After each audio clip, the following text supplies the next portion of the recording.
sama-sama tayong magiging karakli.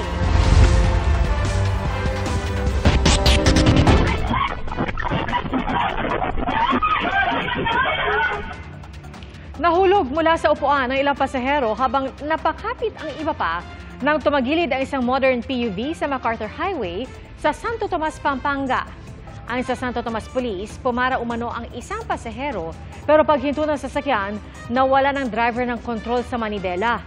Madulas daw ang kalsada noon dahil sa maulang panahon at may kabilisan ang takbo ng ng PUV. Wala namang nasaktan sa 12 sakay, kabilang na ang driver at konduktor. Kung sino pa ang ninakawan, siya pa ang napatay at bugbog o napatay sa bugbog at saksak. Yan po ang giit ng pamilya na isang criminology graduate na kinuyog sa Maynila. Pero iba ang kwento ng kapitan ng barangay. Saksi si Joseph Moro. Kita sa bidong ito ang gulo sa bahaging yan ng Barangay 718 sa Maynila noong Pebrero. Tila may kinukuyog. Patay na! Sa isang mas malapit na kuha, makikita ang isang lalaking nakasalampak sa kalye. Halos walang malay, walang damit pang itaas, nakatali ang mga kamay at may saksak sa tagiliran. Nakitakbo pa siya sa ospital pero namatay rin kaninang madaling araw. Base sa investigasyon, inakusahang magnanakaw ang binugbog na lalaki. Kinalala siyang si Christian Ambon, 26-year-old, na criminology graduate na bagong luwas galing Samar para maghanap ng trabaho sa Maynila. Anak ko bugbog sa anak ko. Binaboy nila yung anak ko. Labis ang hinagpis ng ina ni Christian na si Bonifacia na hindi matanggap ang nangyari sa anak lalo tila nabaliktad umano ito. Hindi po gagawin ng anak ko po. Kahit mahirap po kami, hindi gagawin yun. Bago pumanaw, nagsabi pa raw si Christian sa kanyang ina na hindi siya ang magnanakaw. Siya raw ang ninakawan ng cellphone sa eskinita kung saan siya nakatira. Hinabol niya ang magnanakaw hanggang sa isang bahay kung saan siya sinaksak nito. Sabi niya, sabi ko, anak, sino ba nagsaksak sa'yo? Si Junjun po, nanay, yung nagsaksak sa akin. Hinablutan po siya ni Junjun. Tapos, sinugod po niya doon sa taas. Tapos, nung pumunta po siya sa taas, sumigaw yung babae. Sabi daw po, magnanakaw, magnanakaw. Yung pala, sinaksak na po siya ni Junjun. Ayon kay Bonifacia, bugbog sarado na nga ang anak. Pinagplanuhan pa raw ito at napigil lamang dahil may dumating na pulis. Sabi po ng taong bayan, itapon na daw yan. Sabi na, sa ilog daw po. Yung kapitan daw po yung nagsabi niyan. Binabuloan na naman ito ng kapitan ng barangay. Walang katotohanan po yan, sir. Iba rin ang kwento ng barangay. Wala umano silang kilalang alias Junjun. Pasok na sila ng bahay nila, naglabas ng kutsilyo. Tapos akma na aambahan yung kasama yan, umatras. Hindi na ngayon alam ng kasama niya kung saan siya pumunta. Nagulat na lang na nagkakulo na dito sa may portion ng likod. Pagbagsak niya doon, sir, nagsigaw yung inakyatan na magnanakaw. Akala kasi niya magnanakaw eh. Hindi naman siya ginulpi ng taong bayan kundi sa nanaksak. Sinampahan pa nga ng reklamong trespassing at frustrated murder si Ambon. Maghahain ng reklamo ang pamilya ng biktima laban sa nagnakaw sa cellphone ito at mga bubugbog dito. Gumugulong na investigasyon ng Homicide Division ng Manila Police District na pumunta kanina sa lugar. Para sa GMA Integrated News, ako si Joseph Morong, ang inyong saksi.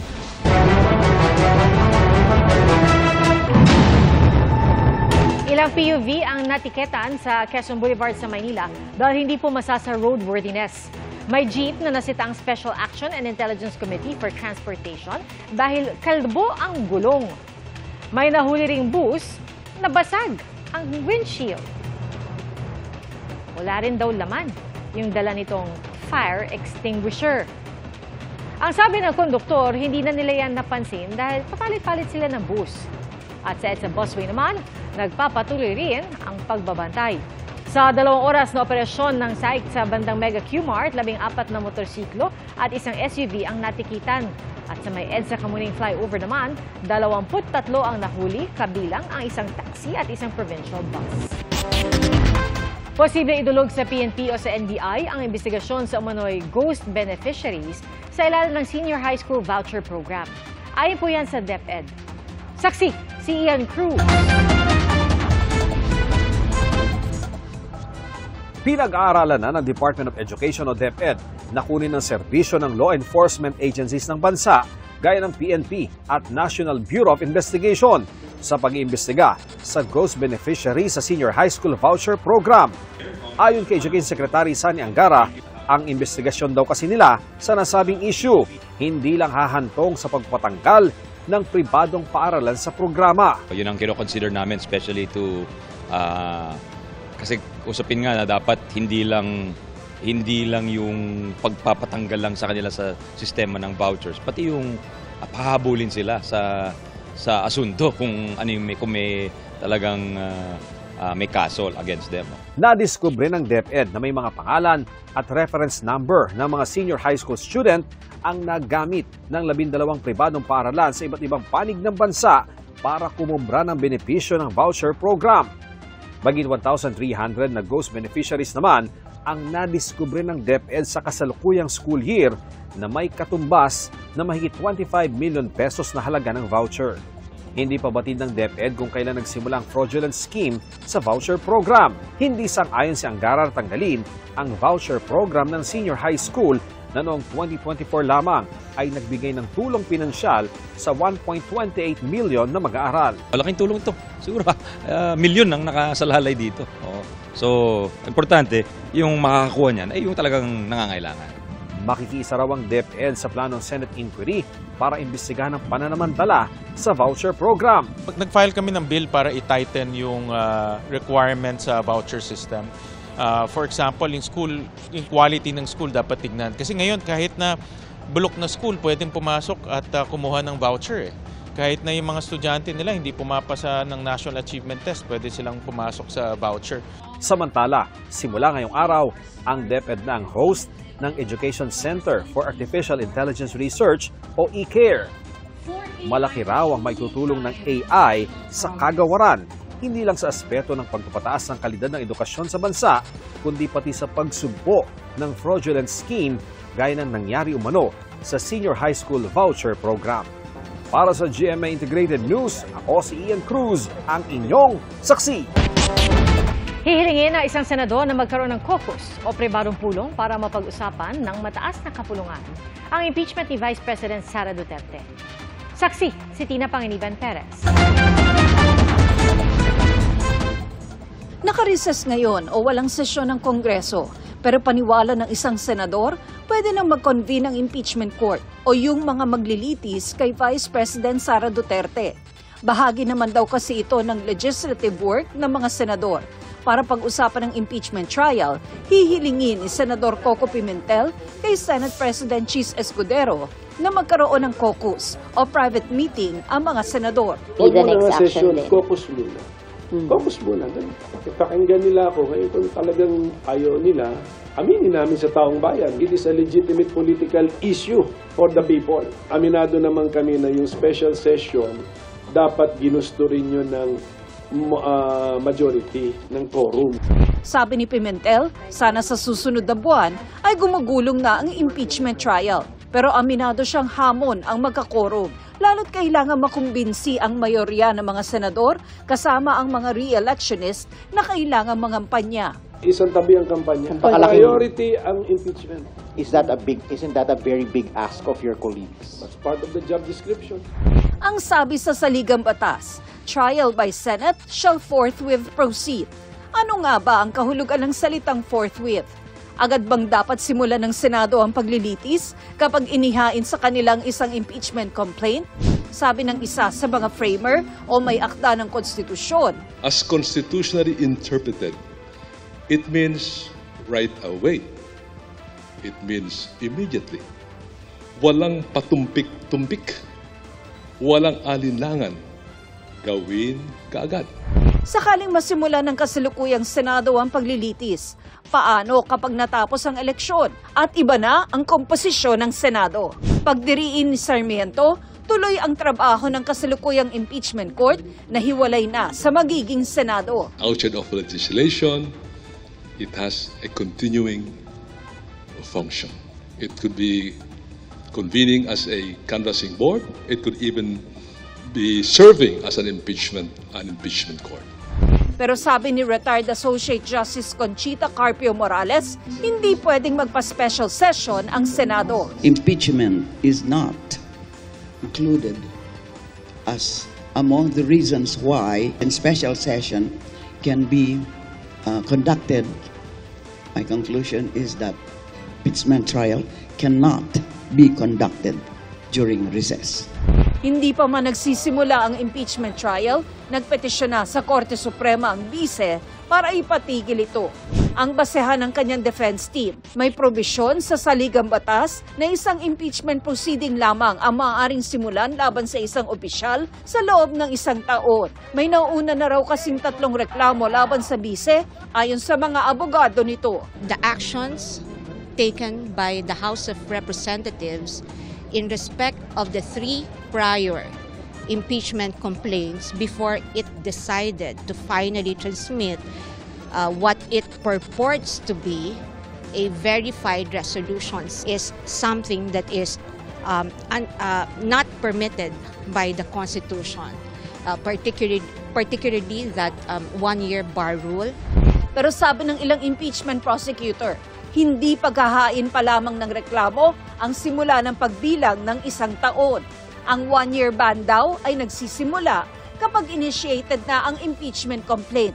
Batay-an nila yan sa desisyon ng Korte Suprema sa kasong Francisco versus House of Representatives. Initiated under this Francisco case means the filing of the complaint endorsed by a congressman and referred to the Committee on Justice for proper disposition. So it is not the mere filing of a complaint that will trigger the 1-year period. So for us, there was no grave abuse of discretion, there was no lack of due process. Kinwestiyon din ng kampo ng bise kung pwede bang upuan ng Secretary General ang mga naunang 3 impeachment complaint. There were official reports and interviews and public pronouncements that were made by the Secretary General that supposedly these 3 complaints were already verified and ready for transmittal to the Speaker, but never did. And then suddenly, you see a 4th impeachment complaint that was suddenly referred to the Senate on the last day of the session. The question that we're asking respectfully the Supreme Court to decide is whether this is permitted. Pagtitiyak ng Secretary General ng Kamara na ayon sa konstitusyon ang pag-transmit ng 4th impeachment complaint sa Senado. Sinagundahan niya ng impeachment prosecutors. Ito po hindi na first time na nangyari. Nangyari pa po ito nung panahon din po ni Presidente Erap. Ganon din po nangyari. Sakaling di katigan ng korte, handa umano ang bise na humarap sa impeachment trial. Yung statement ni Vice President na she's willing to face whatever charges against sa kanya, I think hindi naman nagbabago yon. Hindi naman ibig sabihin na nag-file siya ng petisyon, ayaw na niyang humarap. Para sa GMA Integrated News, ako si Tina Panganiban Perez, ang inyong saksi. Nadakip ang isang lalaki na ilang beses pinagamit umano ng droga ang isang dalagita saka pinagsamantalahan ng biktima. Galit na galit ang nanay ng biktima nang makumpronta ang suspect. Saksi si John Consulta. Pinataan mo anak ko, pinalaki ko, papabuyin mo. Sunod-sunod ang suntok at tadyak ng isang babae sa lalaking ito sa Lucena, Quezon. Ang babae, nanay ng 13 anyos na dalagitang hinalay ng lalaki. Siya ay ginahasa at pinilit na gumamit ng shabu. The next incident naman happened on January. Pinilit siyang gumamit naman ng marijuana this time. At pinagsamantala siya sa pamamagitan ng paghawak sa mga masiselang parte ng kanyang katawan. Ilang beses daw na ulit ang pang-abuso at pagpapagamit ng droga hanggang sa nabisto ng nanay ng biktima nito lang Martes. Napilitan na naman siyang sumama kahit na may previous incident na naabuso siya kasi tinatakot na siya. Pag hindi ka sumama sa akin dun sa bahay ng suspect, kakalat yung video mo. Gusto ko po siya mabulok sa kulungan para po mabigyan hustisya ang kabaguyan ginawa niya at para din po wala ng ibang bata pa magbiktima. Naharap sa reklamong statutory rape ang suspect na kasalukuyan nakakulong sa NBI Lucena. Halos 7 na milyong pisong halaga ng shabu naman ang kinumpiska sa bypass sa Makati City kahapon. Nahulihan umano ng 1.3 na kilo ng shabu ang arestadong mag-live-in partner. Itinago umano sa paketeng may freeze-dried durian ang droga na iaabot sa undercover buyer. Nagpadala ang ating forensic group or forensic unit, ma'am, ng kanilang certification, ma'am, na really it is positive, ma'am, for methamphetamine. Dati na ring nakulong ang isa sa mga suspect na hindi lang daw sa NCR nag-ooperate, kundi pati sa ibang lugar sa Luzon. 2015 for frustrated homicide and 2024 obstruction of justice. Naharap ang mga suspect sa reklamong paglibag sa Comprehensive Dangerous Drugs Act.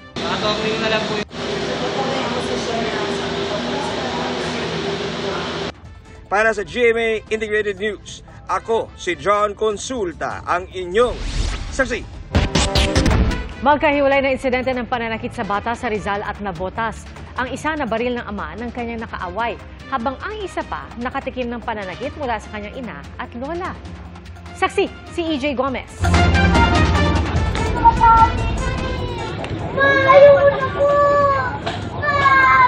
Nagmamakaawa at nagpupumiglas. Kuha ito ng isang residente sa kanilang kapitbahay na mag-ina. Sa isang punto, sinuntok ng nanay ang 8 taong gulang na anak. May punto ring sinakal ang bata. Sa gitna ng pagpupumiglas ng bata, dumating ang kanyang lola.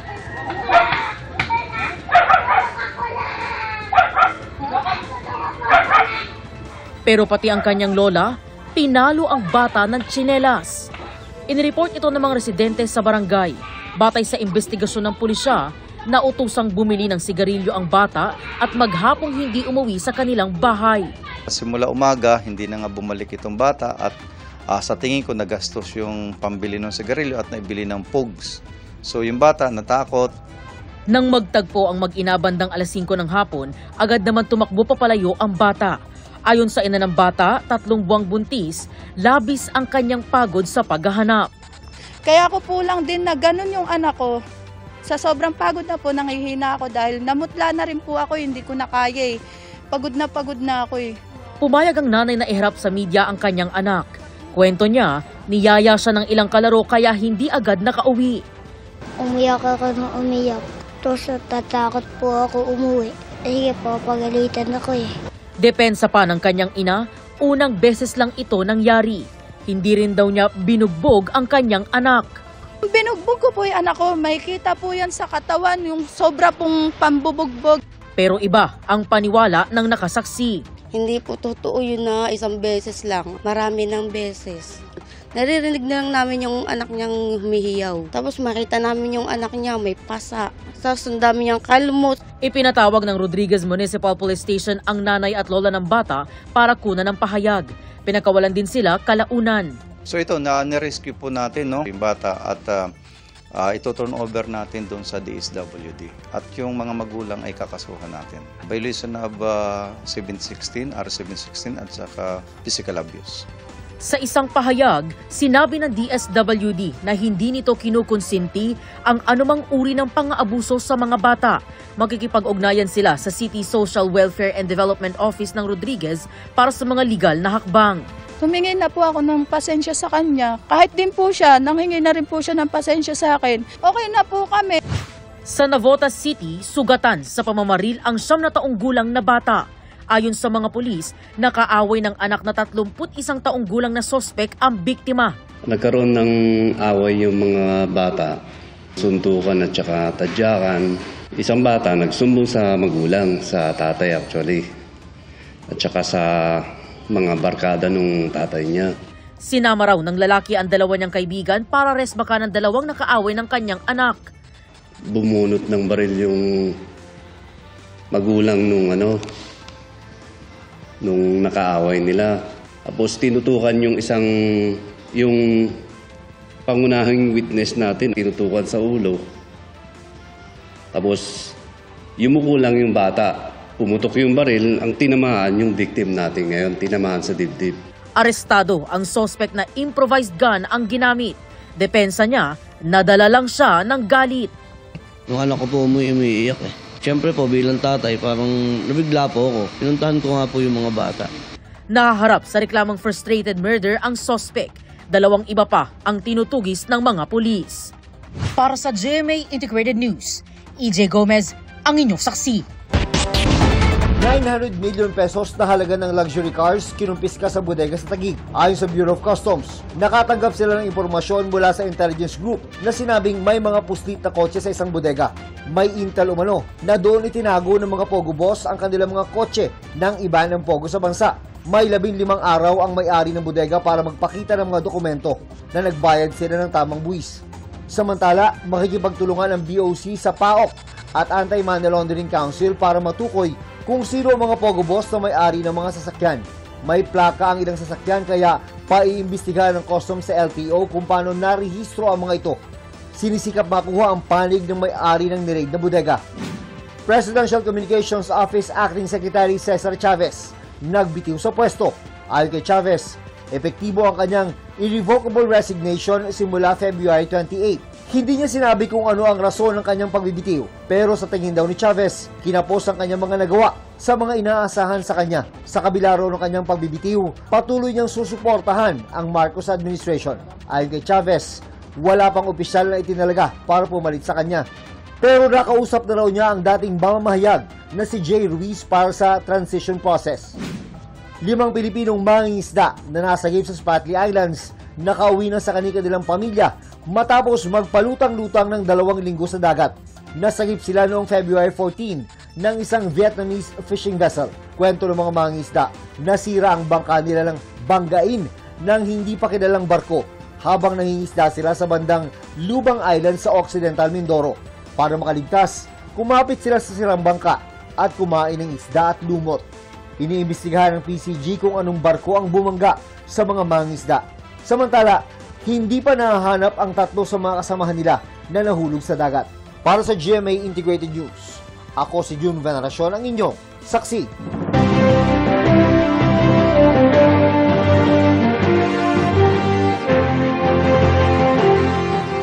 Mga kapuso, 81 araw bagong eleksyon 2025. Naglabas ng mga bagong panuntunan ng COMELEC kaugnay sa paglalabas ng mga election survey. Dapat magparehistro sa COMELEC ang sino mang gustong gawin ito. At ang mga kumpanyang dati nang naglalabas ng survey, binigyan ng 15 araw para magparehistro mula sa araw ng effectivity. At kung iulat sa broadcast media ang election survey, dapat isama kung sino ang nagsagawa nito, pati na ang pangalan ng nagbayad para rito kung meron man. Ang lalabag na survey firm o media organization pwedeng magmulta, pwedeng ipagmulta, pwedeng bawiin ang accreditation o kaya pwedeng iharap sa reklamo. Bago sa saksi, sinalakay isang Pogo sa Parañaque na nag-ooperate pa rin sa kabila ng Pogo ban. Ang sa DOJ, kada palapag ng gusali, iba't ibang scam umano ang nag-ooperate. Saksi, si Salima Refran.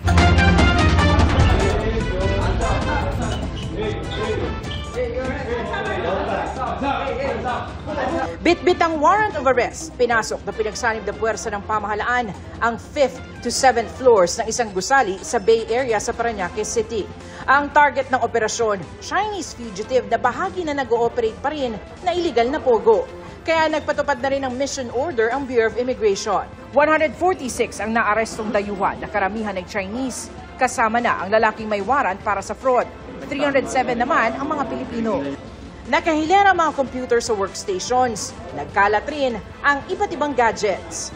Isa ito doon sa mga work area dito nga sa Sinalakay na Pogo sa Parañaque City. At bukod doon sa hilera mga computer, makikita ninyong sandamakmak yung kanilang mga cellphones. Bukod pa dyan, kahon-kahon pa nga yung kanilang mga SIM cards. Ang lahat ng ito, ipoproseso ng mga otoridad oras na makakuha na sila ng kaukulang mga warrant. Bawat floor iba yung ibang scam. Sa 5th floor and 7th floor, stock investment scam to. Pero ang pinagkaiba is dito sa 7th floor, may spamming na nagaganap using a Hong Kong mobile. It's ABC mobile SIM card. And then sa 6th floor, it's an online betting scam. Ang particularly target nila is Indian. Sa 6th floor, Filipino employees. 2 taon na sila nag-ooperate and they never stop. Galing daw sila sa may Asiana, nung medyo uminit daw doon, lumipat sila dito.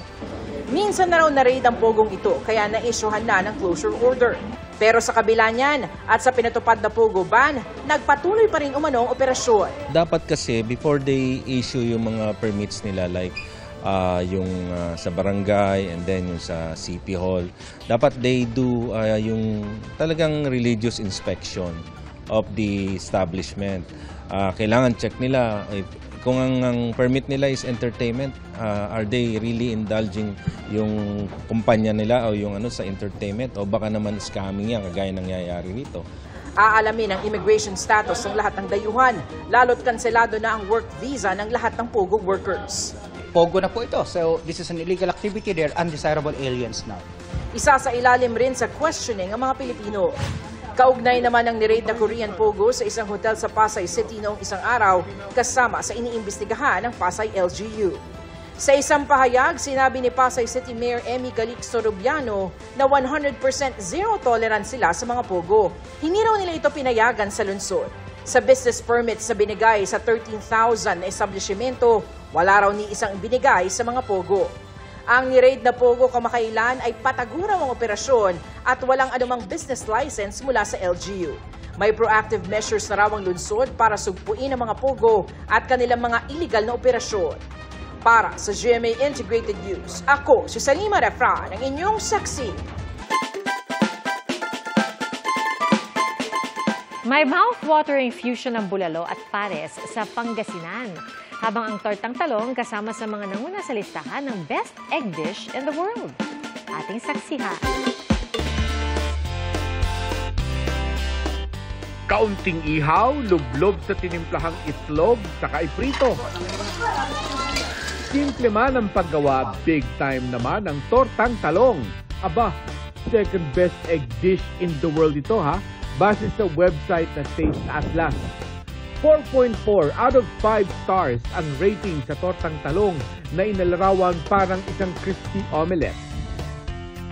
Sumunod yan sa Ajitsuki Tamago o ramen eggs ng Japan, habang pangatlo naman sa listahan ang Sakami Aiga ng Greece. Mahilig ka ba sa mainit na sabaw ng bulalo? Sa tamis-alat na combo ng pares. Hindi mo na kailangan pumili dahil ang all-time favorite mong sabaw, pinagsama sa putahing nakakawaw. Yan ang bulalo pare sa Mangaldan, Pangasinan. Sa pinagsamang beef kamto, bone marrow at mga pampalasa, talagang sulit ang bawat higop sa murang halaga. Masarap po siya. Tapos tama lang po yung pagkakatimpla, tapos tama lang din po yung pagkalapot. Tapos yung lambot din po, sakto lang din po. Kwento ng may-ari ng kainan, sumubok siya magtinda ng pares nung kasagsagan ng pandemya. May mga pagsubok mang hinarap noon, hindi niya sinukuan ng negosyong tinatangkilik na ng marami ngayon. Sasalubong kang masaya sa kanila para ganahan silang kumain sa iyong kainan. Para sa GMA Integrated News, ako si Mark Salazar, ang inyong saksi. Nakatagilid na at nagliliyab ang sasakyang yan sa Arizona sa Amerika. Pinaghampas ito ng baton ng pulis para mailigtas ang babaeng sakay. Basag din kalaunan ang bintana. Saka dali-daling hinatak palabas na isang bumbero ang babae. Nakaligtas ang biktima. Hindi pa malinaw kung ano ang sanhi ng insidente. Sasagutin na ng PhilHealth ang gastos ng mga pasyente kahit hindi sila na-confine sa ospital. Ayon sa PhilHealth, sinimulan niya noong February 14 at sakop ang accredited Level 1 hanggang Level 3 hospitals. Tumaas din ang benefit package ng PhilHealth para sa mga dengue case sa lahat ng accredited facilities, mapa-public man o private. Mula sa dating 10,000 pesos para sa mild dengue o dengue fever, itinaas na ang coverage sa 19,500 pesos. Ang severe dengue o hemorrhagic dengue fever, ginawa ng 47,000 pesos. At susunod ng isasama ng PhilHealth ang pre-hospital emergency benefit o yung libreng pagsundo ng ambulansya sa pasyente. Nasa stable condition o mas mabuti na raw ang lagay ni Pope Francis ayon sa Vatican. Nakabangon na raw ang Santo Papa ngayong araw at nakakain ng agahan. Tinamaan si Pope Francis ng double pneumonia o impeksyong nakaapekto sa parehong baga. Ang ilang dumarayo sa Vatican nag-alay na rin ng dasal para sa paggaling ng Santo Papa.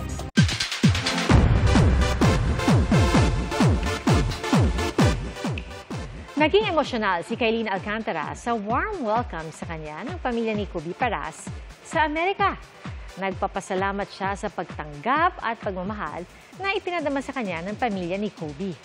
At dahil nag-meet the family na sila, natanong si Kailin tungkol sa real score nila ni Kobe. Ang sagot ng aktres, no confirmation needed. Again, I always say what you see is what you get. Okay na okay sa netizens ang catchphrase sa cooking videos ng nanay ni Miguel Tan Felix na si Mommy Grace.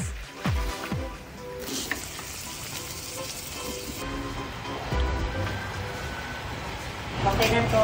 Okay na to. Okay na to. Nakakatakam nga raw ang mga niluluto ni Mommy Grace. Pero ang tanong ng marami, bakit ang dami niya magluto? Sagot ni Miguel, bukod sa marami silang nakatira sa compound, pinapakain din nila ang mga nagre-renovate sa kanilang kusina. Practical din daw sila dahil kung anong ulam sa tanghali, pwede pang ulamin hanggang gabi.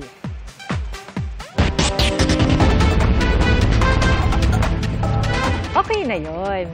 Mga kapuso, salamat po sa inyong pagsaksi. Ako si PR Kanghel para sa mas malaki misyon at sa mas malawak na paglilingkod sa bayan. Mula sa GMA Integrated News, ang News Authority ng Filipino, hanggang bukas, sama-sama po tayong magiging saksi.